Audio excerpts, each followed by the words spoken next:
ପିଲାମାନେ ଆଜି ଆମେ ପଢ଼ିବା ପାଠ 6।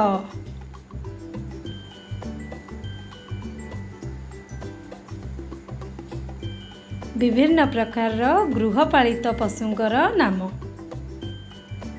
ଗାଈ, ମଇଁଷି, ଛେଳି,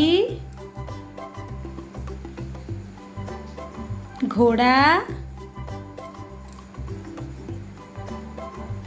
କୁକୁର,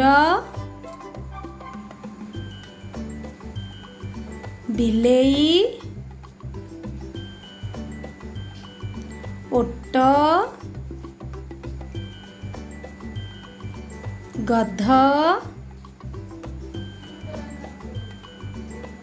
ମେଣ୍ଢା, ଘୁଷୁରୀ।